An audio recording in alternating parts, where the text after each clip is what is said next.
Assalamu alaikum, my dear students. How are you? Hopefully, all are fine. I am also fine. Today, I am going to discuss with you changing sentences from affirmative to negative. আজ আমি তোমাদের সাথে affirmative থেকে negative কিভাবে করবে সেই বিষয়টি আলোচনা করব। আজকের ক্লাসটি ষষ্ঠ শ্রেণী থেকে দশম শ্রেণীর সকল শিক্ষার্থীদের জন্য।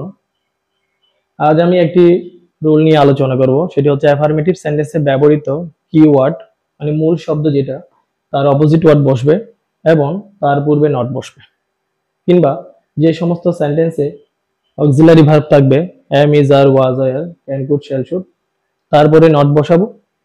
এরপর যে মূল শব্দ থাকবে তার বিপরীত শব্দ বসাবো। আর যে সেন্টেন্সগুলোতে অক্সিলারি ভার্ব থাকবে না সেগুলোতে do not, does not, did not বসাবো। তাহলে চলো আমরা আলোচনা করি।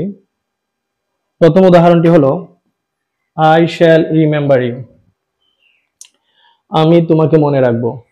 যদি আমরা এটাকে নেগেটিভ করি তাহলে হবে I shall not forget you. Remember এর অপোজিট ওয়ার্ড ফরগেট, শ্যাল এর পরে হবে নট।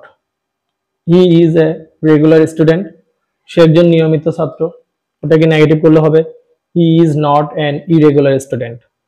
যেহেতু রেগুলারের অপোজিট ওয়ার্ড ইরেগুলার, সেহেতু আই ভাওয়েল হওয়ার কারণে এখানে এন হবে। This was an extraordinary ship, ইহা ছিল একটি অসাধারণ জাহাজ।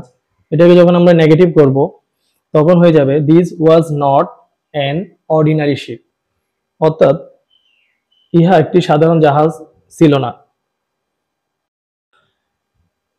ইট ইজ এ ডিফিকাল্ট ওয়ার্ক, এটাকে যদি আমরা নেগেটিভ করি তাহলে ডিফিকাল্টের অপোজিট ওয়ার্ড হচ্ছে ইজি, তখন হবে it is not an easy work. ইজির ইটা ভাওয়েল হওয়ার কারণে এন হবে এখানে। They are honest and pious, তারা সৎ এবং ধার্মিক। যদি আমি এটাকে নেগেটিভ করি, অনেস্টের অপোজিট ওয়ার্ড ডিসঅনেস্ট, পায়াসের opposite word ইম্পায়াস। They are not dishonest and impious. Number 6, it lives together, ইহা একসাথে থাকে। যদি আমি এটাকে নেগেটিভ করি, যেহেতু এখানে অক্সিলারি ভার্ব নেই তাহলে ডু নট, ডাজন্ট, ডিডন্ট সেগুলো আসবে। যেহেতু it third person singular number তাহলে এখানে ডাজন্ট হবে। যদি ফার্স্ট পারসন হইতো আই উই তাহলে ডোন্ট হতো। যদি পাস্ট টেন্স হইতো অতীতকাল তাহলে এখানে ভার্বের সাথে ইডি থাকলে তখন ডিডন্ট হতো। ইট ডাজন্ট লিভ অ্যালোন, টুগেদারের অপোজিট ওয়ার্ড হচ্ছে অ্যালোন। টুগেদার মানে একসাথে, অ্যালোন ভিন্ন আলাদা, একা। Bangladesh is a small country, Bangladesh একটি ছোট দেশ। যদি এটাকে নেগেটিভ করি হবে Bangladesh is not a weak country, Bangladesh বড় দেশ নয়। Number 8, illiteracy is a curse, নিরক্ষরতা একটি অভিশাপ।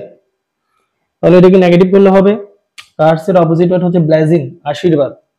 Illiteracy is not a blessing, আশীর্বাদ।